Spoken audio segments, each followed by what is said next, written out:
And welcome to another edition of Two Steps Ahead Podcast. Two Steps Ahead Podcast encouraging you to take your passion, make it happen, let yourself be great. I'm Son Edom. It's been about a month, give or take, since most of America has gone back to school, with school starting in roughly the second week of August for a lot of people. I remember growing up, school didn't start till after Labor Day. In fact, it was usually around the 9th, 10th, 11th, somewhere in there, that second week of September. We had all of August off. But now it seems like we go back to school earlier and earlier in the heat of summer. But anyways, it's been about a month, depending on where you're at. Maybe some are just going back to school. And all the goodness of the first day of school pictures is yet to come. But here's the thing. Going back to school after taking a summer break is an exciting time, actually, when you think about it. I always love the fall of the year, especially being on a college campus, because it always represents new beginning, new opportunity, a blank slate. What can I paint? What masterpiece on the canvas of life for this school year, this school semester, can I paint? What can I achieve? How can I help, maybe influence, motivate, inspire students to do well? So there's a lot of goodness that comes with the first day of school, even though a lot of school kids dread the first day. There's a lot of excitement. A lot of excitement when you go from one grade level to the next, from one school to the next, maybe from elementary school to middle school to high school, first year or first day of your senior year, first day of your first year, kindergarten. So a lot of excitement. But as we look into school, as we look into education, one of the things that continues to plague academia, especially at the K through 12 level, and maybe even, well, I think it's K through 12 altogether, really, when you think about it, is that of teacher satisfaction. Teachers still struggling with their occupation. And we still have shortages of teachers. We still have all kinds of teachers quitting, not coming back, people not applying to fill the vacancies that are out there. And so that's what we're going to look at. We're going to look at the state of education from the teacher's perspective and see if it's changed. If you remember, a couple years ago, we were coming out of lockdowns, schools were closed. And as we returned to in-classroom education, there were a lot of problems, a lot of behavior problems, a lot of other issues where students, kindergarten, first grade, maybe their first day of in-class was second grade. So they missed kindergarten and first grade, that socialization, that normalization of classroom behaviors. And so, again, there was a big adjustment getting back to in-classroom teaching. But it's been a couple years. Has much changed? Well, let's take a look and see. First off, I want to start with a clip that I used. I used this a couple years ago. It came out a couple years ago, and it talked about the state of teachers back then. A teacher explaining why she felt, in her experience, that other teachers were leaving the profession and quitting. So as you listen to it, though, keep in mind this was a couple years ago that this was recorded. Think about how it is today. Are there any differences? Are there any improvements? Does it sound similar to your situation? And see. So again, in the span of a couple years, has much changed since these words were spoken? It's no surprise to anyone that we have a major teacher shortage this year. Teachers are walking out of schools this year at an alarming rate. And you want to know why? I'll tell you exactly why teachers are quitting. Coming home mentally, physically, and emotionally exhausted.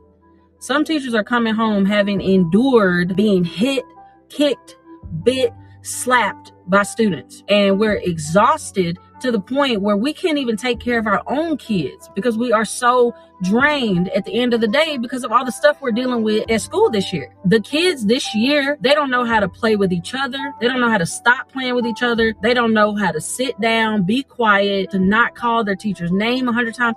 We have had to reacclimate them to being in school again. Some of them haven't been in school for 2 years. I don't understand why we're just picking back up business as usual. We are absolutely dog tired and exhausted. We have to do something because what we're doing is not working. We got admin and district officials shouting practice self-care while continually adding a million things to our plates. If y'all really cared about us practicing self-care, we wouldn't be made to feel bad when we need to take a mental health day or when we have to take a personal day off. I mean, you got teachers out here coming to school mentally sick, coming to school physically sick, because their admin make them feel bad if they have to miss a day because there's a teacher shortage. I shouldn't have to sacrifice my health because y'all don't have any teachers. Our prep time is gone because there's a teacher shortage and a substitute teacher shortage. So 9 times out of 10, we are having to cover a class during our prep period. So when am I supposed to lesson plan, grade these papers, get prepared for teacher observations? And I don't even know why y'all are still doing teacher observations. We've got kids missing an entire class period, missing the first part of class because they didn't have a bus driver to come pick them up because of the bus driver shortage. We got kids missing class, and we got parents that are upset with us as their teacher that they weren't in class. I can't control that they didn't have a bus driver to come pick them up. But all of these shortages, they are affecting these students' education this year. How do you expect us to teach and get our kids on grade level when half of our class is late because they didn't have a bus driver? And last but not least, teacher pay. Now more than ever, teachers are looking for a way to leave education, like exit stage left immediately. The situation is that dire.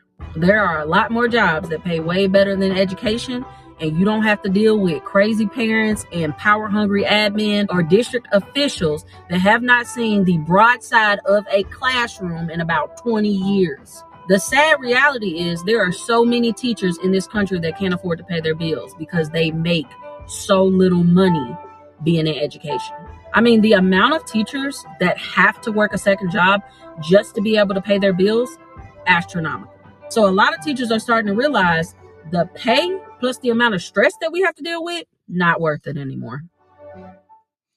You know, before I make comments, I remember back in high school, I think it was summer vacation or something, and I happened to come across a teacher who was working a summer job and was painting. And we had a conversation. That's when I first realized that teachers, depending on where you taught, would take second jobs. And this was obviously a number of years ago.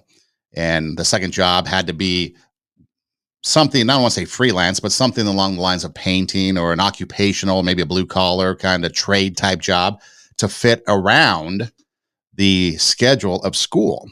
Kind of like a lot of people will coach to get the extra coaching stipend after school because that little bit might help with whatever. But again, there's a lot of things that was mentioned from a couple years ago. Has much changed? Well, let's take a look and see. So a report that has recently come out on one of the news websites. I forget. I have a couple here, and I kind of forgot where they came from. But anyways, a couple news sites where the headline is "Teachers are quitting as as Generation Alpha." Maybe it is Operation Alpha, but I guess that's what the new Gen X, Gen Y, Gen Z. Now we're dealing with Generation Alpha. So Generation Alpha's behaviors pushing teachers to their limits, creating a crisis in our education system. So Generation Alpha, I guess, goes from the year 2010 to 2024, which represents the largest group of children growing up in the digital age. So that's what we're dealing with, a digital age student.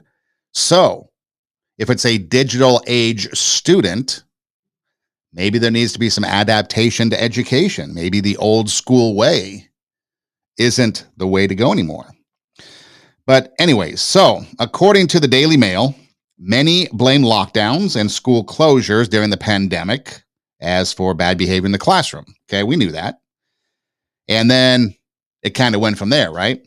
Now some people are pointing fingers at millennial parents who are opting to distract children with technology rather than properly discipline them. So technology has become the babysitter. Technology has become the punishment, I guess, for bad behavior. Distract them with a screen in front of their eyes. And this is causing all kinds of problems, according to teachers. Now, a new bombshell study has revealed the devastating impact that this has on school life. Again, the digital age technological student, Generation Alpha, which means teachers should be in Operation Alpha, going after these students. So they have a screen in front of them from when they were, I guess, maybe from the time they were born. But behavior problems have arisen. So 26% of public schools report that a lack of focus among iPad students has had a severe negative impact on teacher morale. Kids are addicted to technology. They cannot take their eyes off technology. If you've been in the classroom, you've seen it, whether it's older kids and their cell phones. I know many schools that do have a cell phone policy where you're supposed to put your phones away, but a lot of teachers will tell me that they spend a lot of time dealing with cell phones. Put them away, put them away. And then when you go to ask them for it, they don't give it to you. In fact, I had a situation not too long ago where these two gals in PE class were supposed to be playing, but instead they were in the corner on their phone. So I caught them and asked them for their phone, told them I'd give it back to them after class. One girl complied and gave me her phone. The other one literally sat there, put it under herself as she was sitting, so basically kind of sat on her phone, and said she didn't have a phone. Basically outright lied and denied she had a phone. That's the group of people we're dealing with. And then as we're walking back to class, she's messing around on her phone again. So I looked at her and I basically just said, so you lied about not having a phone, and it didn't faze her one bit. That's the type of group of student we're dealing with. They're addicted to their phone, their technology, and this was a middle school, by the way, and they just don't care. They don't care. Lack of respect, which we'll get into, a lack of discipline. And so this gal in 8th grade basically just lied about not having a phone in PE class. And the school's policy is if you get caught with your phone, you're supposed to give it up for the day. But anyways, let's go on. So you have a bombshell study. So again, you have a bombshell study. 26% of public schools. This is public schools, not like 26% of a couple schools and a couple districts. This is a quarter of the schools in our country have a problem with iPad students and the negative impact. So on top of the low morale for teachers, a separate study that was released back in April of 2024 revealed that 92% of leadership at public schools were concerned that students were not meeting academic standards, according to the National Center for Educational Statistics. So you've got an iPad problem, technology problem, and people not meeting, or students not meeting the academic requirements. 2 years ago, the NCES disclosed that a shocking 44% of public schools were operating with staffing shortages. At the same time, teacher job satisfaction hit an all-time low, with only 12% expressing contentment back in 2022. That from Brown University. In May, Statista reported a staggering 59,000 teachers and other educational staff quit positions across the United States. Many left increasingly unappreciated, and they went to go look for more fulfilling careers, probably with better money and less stress. If you've never been in the classroom as an educator, you don't really understand what goes on in the classroom. You think you might, but you really don't. And If you go in as a substitute, the magnitude magnifies multiple times to make it worse. But you've got teachers going into the classroom.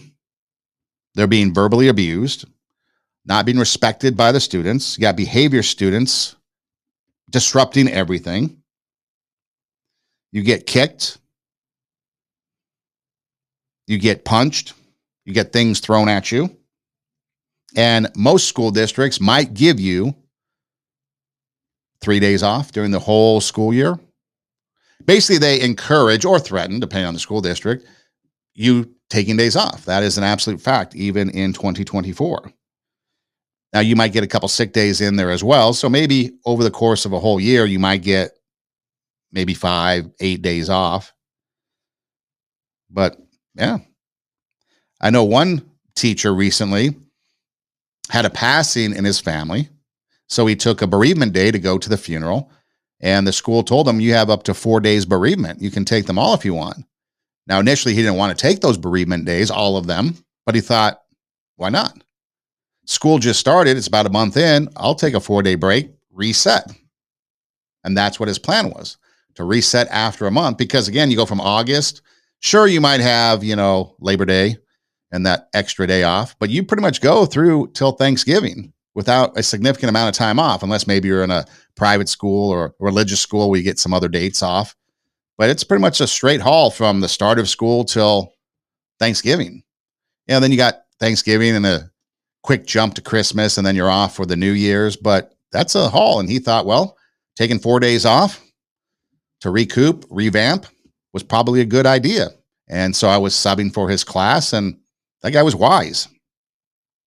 So again, you've got things like Statista in May. You've got NCES in April, all of 2024. You've got a bombshell study coming out from another place talking about how the devastating impact of iPads on these generational alpha students. And you see why things haven't changed in schools. And so you've got the unappreciated roles of teachers, and you've got the students and the behaviors, and it basically is just creating chaos. A special education teacher who works in San Diego County told the dailymail.com, adding that she teaches kids with severe ADHD who are also iPad babies, and their course load.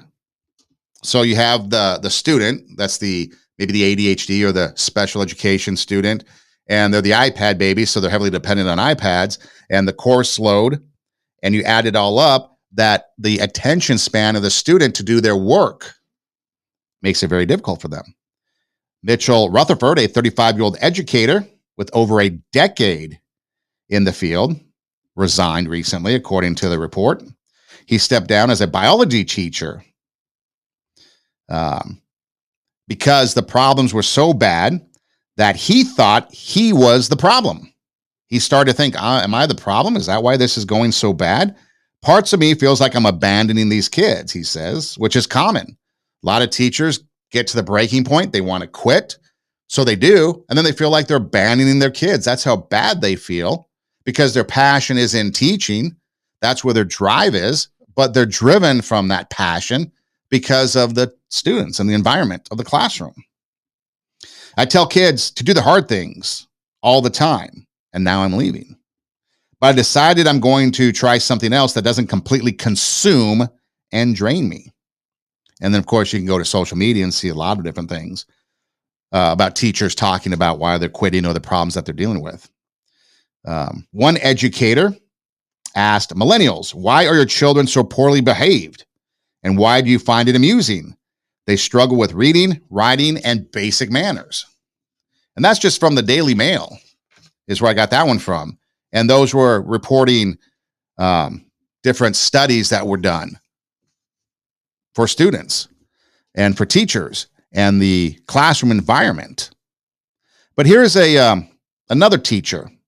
This teacher actually, I believe, was up in Canada talking about her experience in the classroom and why she walked away. So choosing to leave teaching was really hard for me. But I left because there's no support for teachers. It's not a sustainable career. I was not able to teach anymore. I was doing every other job. Like I was being a social worker, a counselor, an EA, an EAL teacher. Like I'm dealing with all these diverse needs in my classroom, and I couldn't keep up with it. And I felt like a failure every day, but I was trying so hard. You know, I'll give an example of what my classroom was like one year. I had several students with intensive needs. One EA, several students with intensive needs. So one day, and this was actually several days that it happened, but I'm just going to give you an example of the one day. So I had a student who was, really dysregulated and really struggling and was, being very violent to themselves and other kids. So I had no support. So I had to be holding the student and rocking them while I was trying to teach, while my other students who are intensive needs are maybe throwing desks or rolling around on the ground or arguing with other kids who are struggling to focus and sit still. And I'm trying to teach while I'm rocking and holding a kid back from hurting themselves or other kids. And so when I started in 2011, I would have had an EA for that child. I would have had an EA for all the intensive needs students. I would have had support for my students who don't speak English. But now that's gone down significantly and our needs have gone up. So the worst part as a teacher is seeing these kids suffer and not being able to give them what they need. We can only do so much. We have 30 kids in a class, all with different needs and diagnoses, and we can't keep up. It's completely unsustainable. And so parents are sending their kids to school thinking, well, they're going to get an education. Teachers are trying so hard, but we can't really teach anymore because there's so many needs. We're playing the role of 10 different professions in one classroom. That teacher just recently quit, or I guess maybe didn't return this school year. And again, so what's the difference between a couple years ago and that first clip I played to this teacher that just was in 2024 deciding not to return to the classroom? I mean, you're dealing with, like she said, a lot of different issues that are now evolving over the course of time due to the state of the country that we're in. Things that may not have been the problem back then a couple years ago, but now you're dealing with all different kinds of students coming into the classroom with a lack of help. She talks about how she feels like a failure. In the Daily Mail article, a couple teachers in there talk like they were the failure. They have to put on many different hats, be a social worker, be a counselor, maybe be a peacemaker. Maybe you fill the role of a parent figure, like an adult figure, because maybe the parents are absent. I don't know. But you try really hard and you feel like a failure. And that's the gist of this. So that was the Daily Mail with their thing. This was another article from another website, and it starts off. Ryan Staley left teaching in 2021 after 12 years on the job. He began in Illinois, went to Tennessee. He was making about $60,000 a year, which to some might be a lot. But after 12 years of teaching, not sure what his education is, but that's not a lot.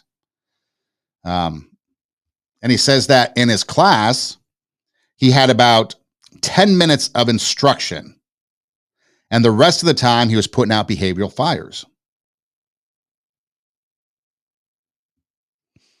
On 2 occasions, students threw scissors at his head. One male student pushed a classmate through a glass window, stabbed a teacher with a pencil, made death threats against a 6th grade girl. The boy was issued in-school suspension, but administrators never considered stronger sanctions because he had a learning disability.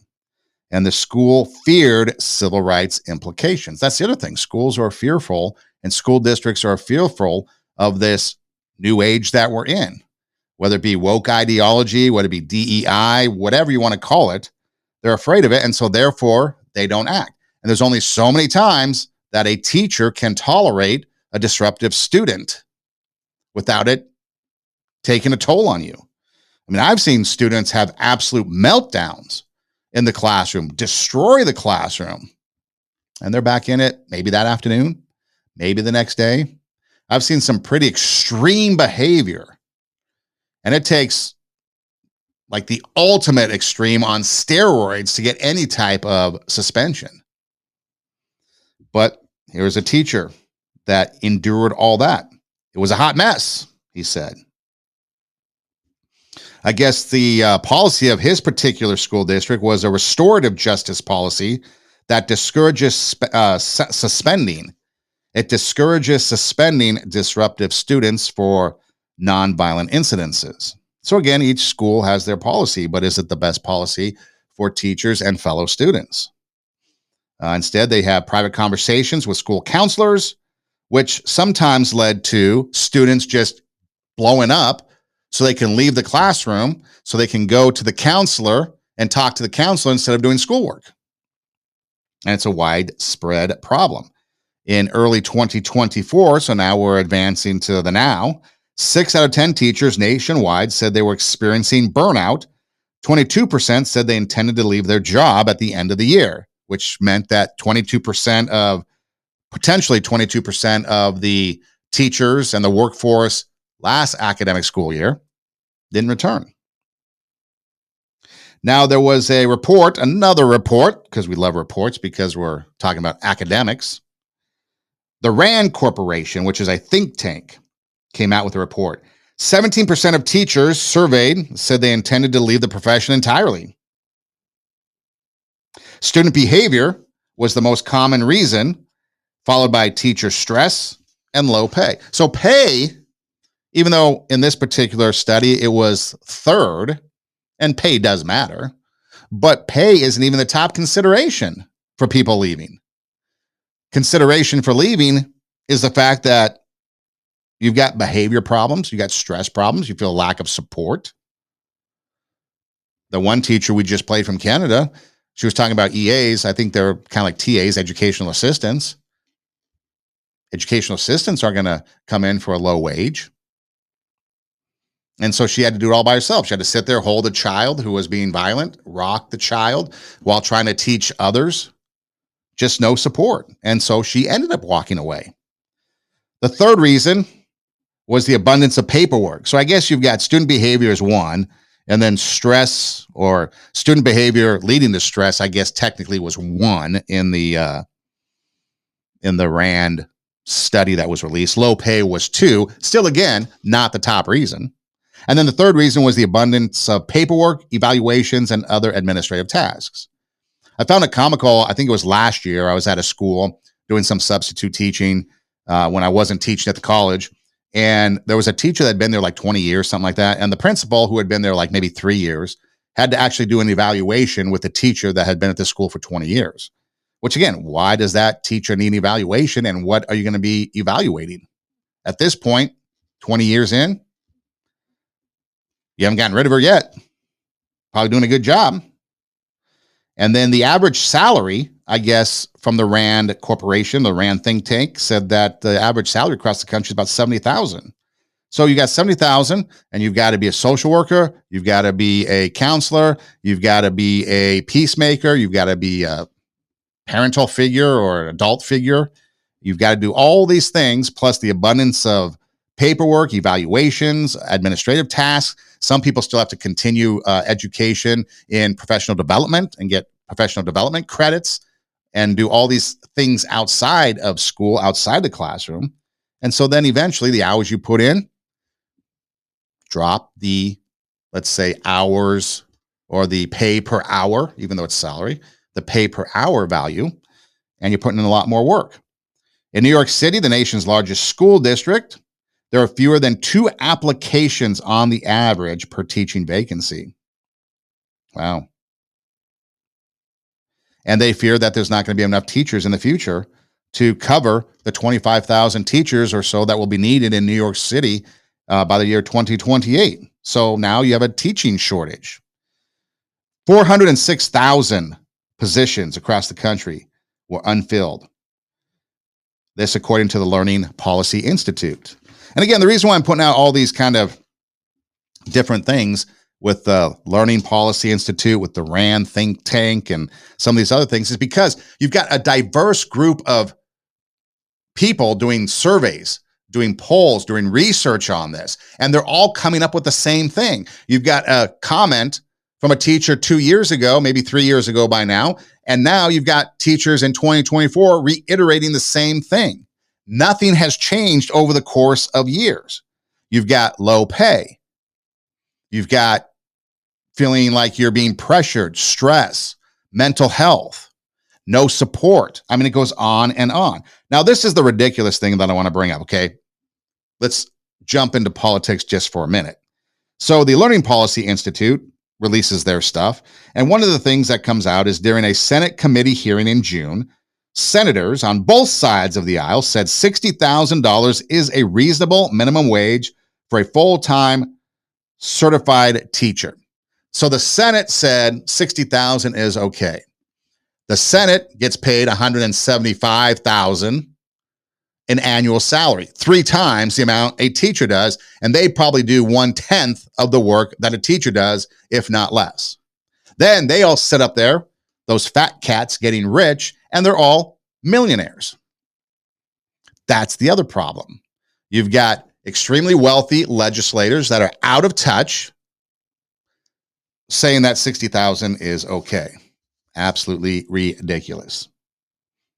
But they say it's okay because apparently it went up over the years. But again, student behavior. Amy Grady, a 4th grade teacher in West Virginia, astounded by the behavior of students these days. A 6-year-old at her school recently tossed a chair through a window in a violent outburst.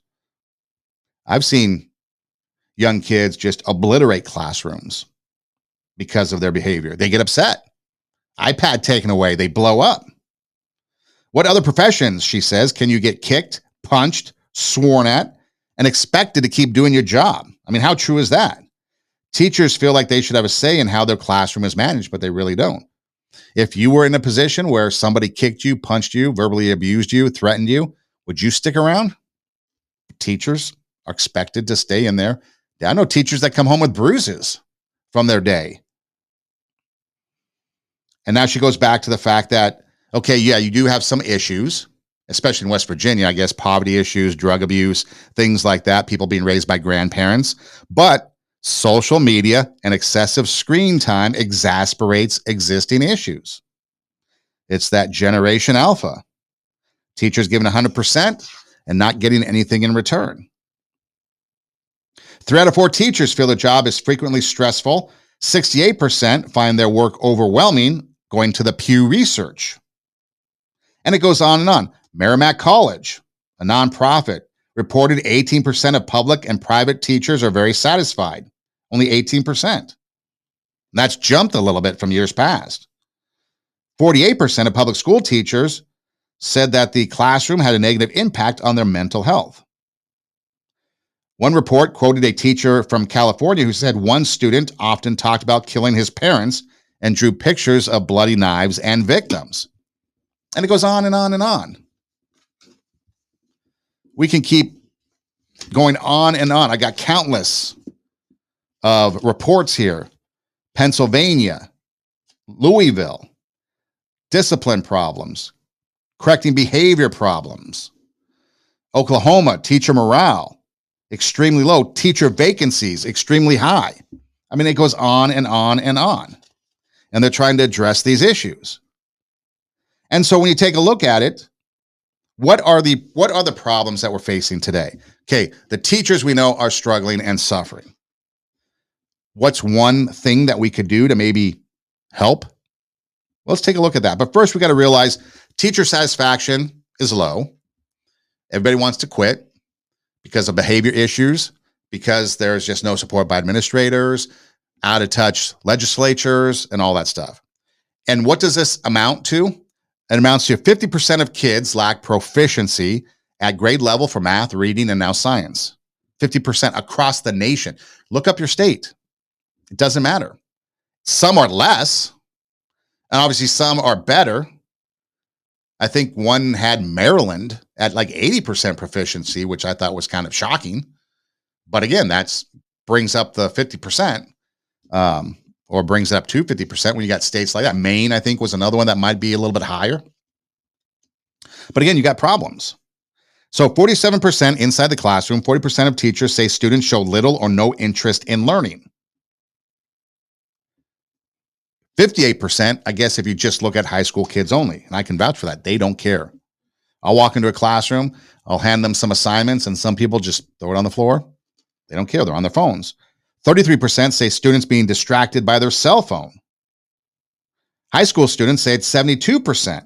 So you have the overall, and then you have high school. And of course, high school, when learning is most important for your future, sure, you've got elementary, which is important. It's all important, don't get me wrong. But high school, you're starting to look for maybe college, you're starting to look for the future, become independent, or you're going to be a drag on society. And the numbers grow. 72% distracted by phones, 58% don't care about their academics at all. You've got 1 in 5 teachers saying students get up and walk around, being disrespectful. 68% experience verbal abuse. 40% have been or have had violence. Somebody's done something violent against them is what I'm trying to say. And again, kids suffer. In K through 12, teachers say that 48% of the academic performance of most students at their school is fair or poor, fair being 50% or less. That's half the students or half the teachers saying that half the students' academic performance is fair or poor. Only 17% describe it as good or excellent. A large majority of teachers, 82%, say that the overall state of public education has gotten worse in the past 5 years, not better. Very few are optimistic about the next 5 years. Only 20% say that K through 12 education will be somewhat better in 5 years. Things are going to get worse, they say. It got so bad that at one point you've got a Congress came out with a parent's Bill of Rights, and it was supposed to be the rights that parents are supposed to have, but a lot of school districts have kicked those rights out. But here's what you've got going on. Okay, so we know plenty of information there about teachers. So here's the reality of other things going on. And this is news headline type stuff. Government wants to keep parents out of schools. Remember all those school board meetings that were flashed all over the news? Calling parents domestic terrorists as parents were trying to read sexualized books at these board meetings, wanting these books out of the library. Keep parents away from curriculum. That's why you've got the Bill of Rights. Parents' Bill of Rights that Congress enacted in 2023 allows parents to go in and see the curriculum. You've got schools can't share, even though they're supposed to, according to the Bill of Rights. You've got schools like in California, school districts that won't share any information about students with the parents, like changing gender or pronouns, things like that. Pretty important stuff, you would think. LGBT ideology, teachers using school classrooms for indoctrination. Trans ideology, don't tell parents if your kid is transitioning or anything like that. And all this leads to the mental health issues. Or what about dealing with kids with special needs, maybe autism, ADHD, teaching students with dyslexia, maybe ESL? Our Canadian teacher shared that she's got students in her class that speak another language. What about other learning disabilities? None of this is being addressed with the learning disabilities. And so you have this problem that is being, I guess it's getting worse with this Generation Alpha, the digitally aged babies, the iPad babies. So what can we do? So we know there's a problem, and we focused on the teachers aspect of this problem. But what can we do? Well, the first thing you got to do is you got to reform education from top to bottom. It is a mess. And it's a mess because a lot of people at the top have not been in the classroom in a very long time, and they have no idea. Or they might show up and be like, oh, everything's fine because they're in there for 30 seconds. So we have to have reform in education, and it's got to start with parental involvement. Because if you don't have parental involvement and you don't have the community involved, How else are you going to be able to get things done? I mean, that's a great way to have, instead of pushing parents out and maybe aunts and uncles, maybe grandparents, why don't you bring them in, volunteer, help in the classroom, things like that. They do it for volunteer. They do it for free. Now you've got help. So having parents and other family members involved could be something that could be quite significant. I would say to parents, insert yourself very, very aggressively and be the parent of power in your child's life and influence them for life. You can make the difference. You have to believe in yourself and trust that you are the most important person in this child's life forever. That's why this child was given to you and not to somebody else. And your job is a job for life. Whatever your children decide to become and whatever your children do in life, it is your duty and responsibility to love them and to care for them and to guide them and to be in their lives. So I would say to parents, accept that, because it is a wonderful role that you can play in somebody's life. Yeah, it's a job for life. Guide them, direct them, be there for them. And that could be part of education reform. But remember, we're always talking about money, right? Schools are always out of money. Remember, if you were around maybe back in the 80s in California when the lottery came about, and they pushed it so much, saying that schools would never have financial trouble ever again with the revenue coming in from the lottery. So voters pushed it through, and now schools have no money many, many years later. Decades later, they're still struggling with their budget. You have all these other places with casinos and states with casinos and other gambling revenues. It's supposed to go to education, but it doesn't. There's plenty of money. We got gazillions of dollars going to Ukraine, but yet we can't invest money in schools, school safety, school education, more assistants, more workers. There's plenty of money, but money's always needed. Lack of funding is the main problem. Despite all that. So find the money. You got to find the money if you want to fix the problem. Government needs to spend more money on educational, plain and simple. Staffing issues. You need more teacher assistants. You need more volunteers in the classroom. Whatever you want to do. Have parents. Have grandparents. Utilize the resources in the community of people that may be retired. You have maybe retired teachers looking for something to do. If you're in a cold weather state where there's snow on the ground, teachers can't golf. Retired teachers can't golf all year round. They need something to do in this cold weather. Bring them back into the classroom. Have some volunteers. Why can't you do that? There's so many people looking for things to do, but they're kept out of schools because it's considered bad. Why is that? Schools are part of the community. Community should be accepted in schools. What about teacher education? I mean, it's been a number of years since I got my education, but I had to go 4 years of school, and then you had to go a fifth year, and then you had to do free student teaching. Okay, we want you to work a full semester for free so you can student teach. Really? And then you have to take testing like Praxis or maybe like the CSET in California and other places.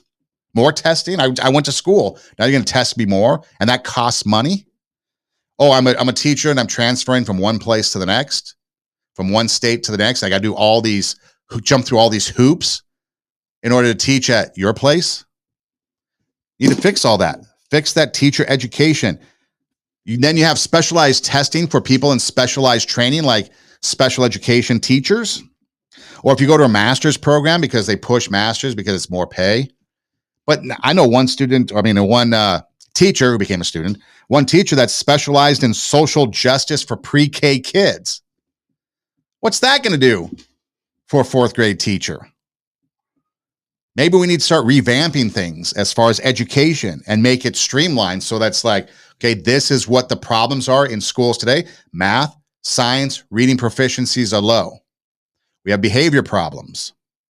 We have technology issues.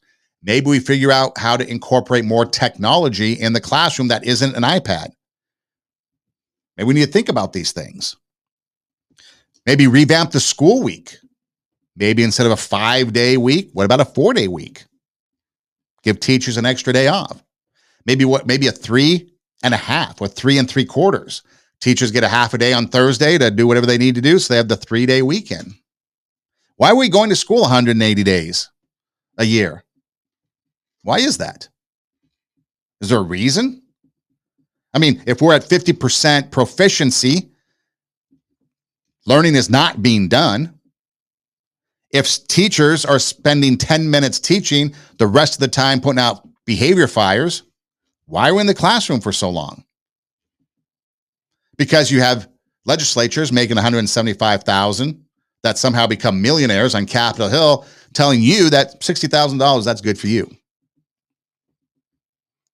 Maybe we got to think about revamping the school week. What about resolving behavior problems? Behavior problems are what we talked about this entire time. Disruptive kids keep coming back in the classroom day in and day out. Why don't we get tough on that crying? Why don't we have classrooms for kids that are disruptive? They can earn their way back into the regular classroom. Instead of coddling them, we make them earn their way back in. But that's the problem. Remember when Virginia, I think it was Loudoun County, they withheld AP honors from the brilliant kids because they don't want the inferior kids to feel bad? Remember we're doing away with grades because we don't want the bad kids to feel bad? Maybe we're adjusting some grade systems. Mine growing up was 92, maybe 93 to 100 was an A.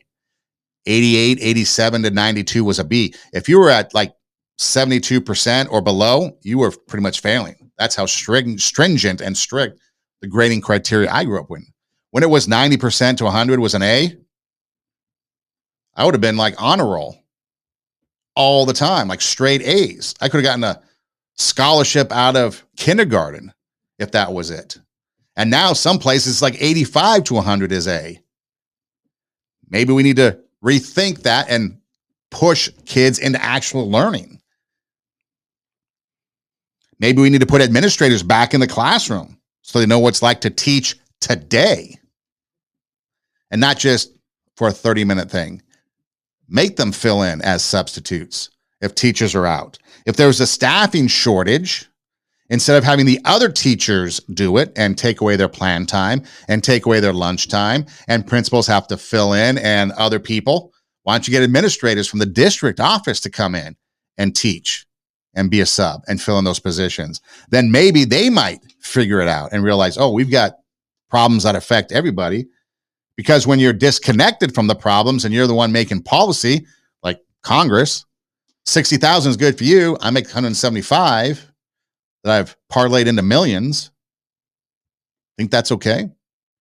When you're having to pay out of pocket for supplies, when you're having to go back to school and pay for yourself so that you can get your master's or your professional development, or when they make you read books and other things for professional development, and you get paid for that, or you have to do IEP plans and other lessons on your own on the weekend over summer vacation. It becomes literally a 24/7, 365 job, especially if you're coming out of college, or if you're new to a school district, or if you're a young person. Maybe if you're an established teacher of many years, maybe you've got it down.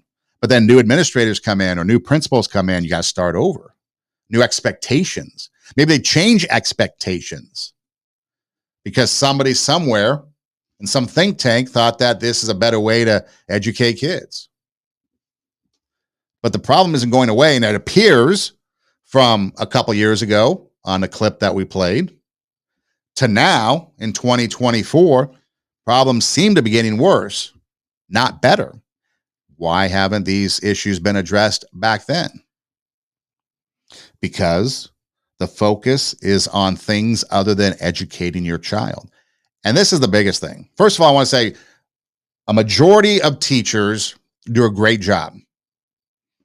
Sure, there's some bad apples. Sure, there's some people that are using it just for their own purposes, maybe to the point where they want to retire, but they can't because they've got like 2 years left before full retirement, and so they're just winging it. Okay, yeah, you've got a couple people that are mailing it in, whatever. Majority of people are doing it the right way. And it's evident in some of these comments. When you have teachers say, I feel like I'm the failure.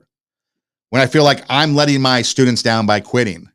When I feel like I'm something negative because of the decisions I'm making, but I'm being forced out because of all these things. Now you know that these teachers really care. And there's a lot of teachers across the country that are doing great jobs across the country.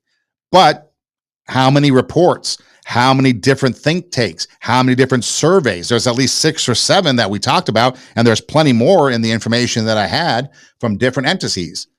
Pew Research, RAND Institution, Statista, NCES, whatever, all says the same thing. Things need to change. So with that, you got to address those changes and figure out how we can go about doing it. And maybe it's time to rethink the whole system. But see, the other problem is you've got unions and you've got people in power in unions that collect all the money and they want to stay in power. And so again, are they really serving your best interest? But like I said, there's a lot of teachers out there that are doing a lot of great things. They're inspiring. They're educating. They're doing a lot of good things. Keep it up. Keep doing it, even though the fight is hard.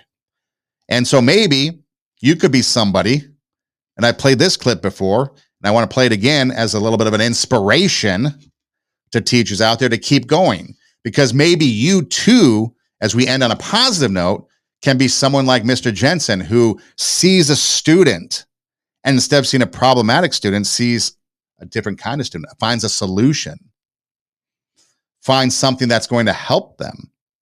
Because there's multiple teachers that are impacting. Most teachers feel like they had an impact on the lives of the students. Most students probably years later would go back and say, yes, my teachers had a positive impact. I just didn't realize it at the time. Maybe not so with this Generation Alpha, the iPad babies, but anybody else prior to them, when they grow up and they get on with adulthood, probably realize, yeah, my teacher impacted me for the positive.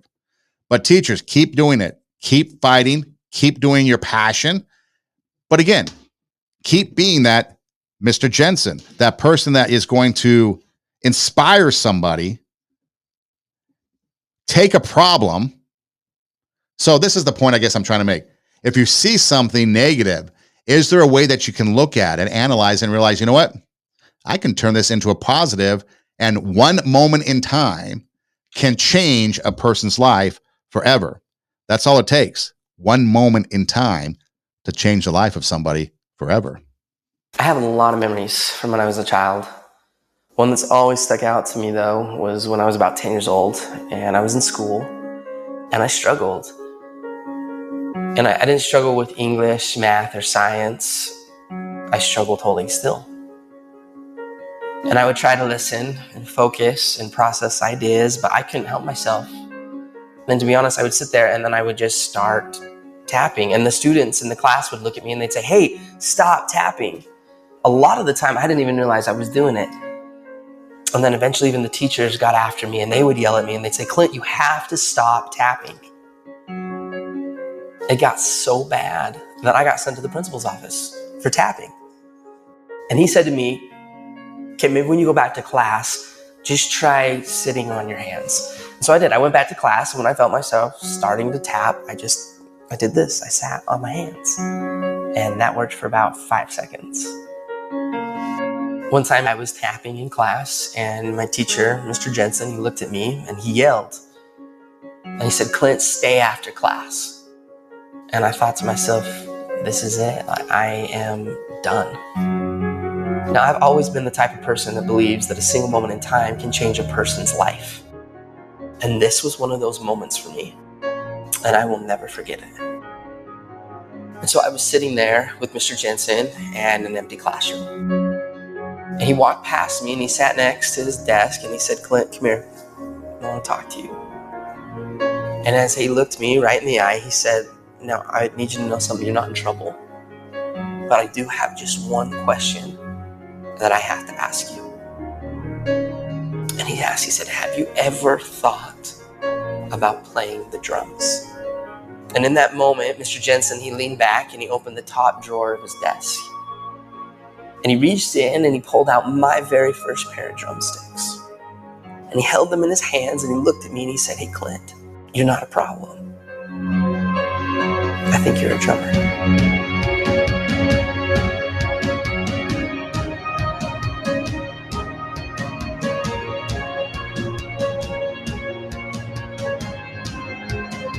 And from that moment on, I've never put those sticks down. I've toured, recorded, and played drums all over the world. My whole college education was paid for with drumsticks in my hand.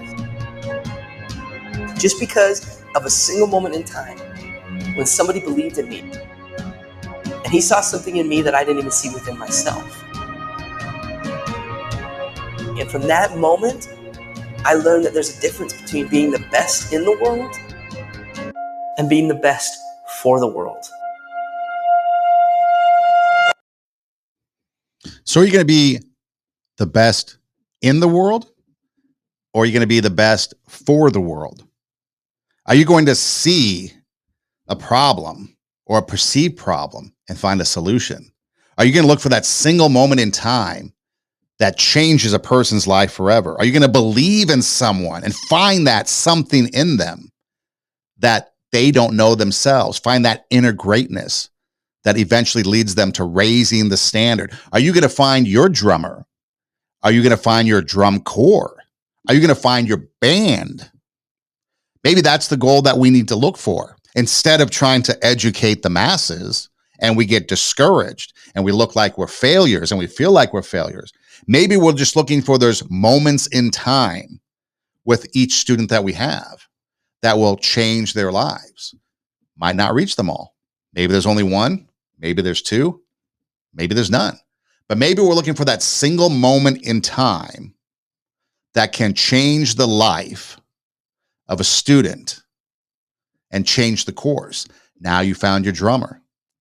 Do that a couple times. Now you found your drum corps. Do it a few more times. Now you've got your band. And now you don't feel like a failure because you're getting those successes. That's the goal. The goal might not be to achieve state standards in whatever it is, because it's unachievable because of what you're in.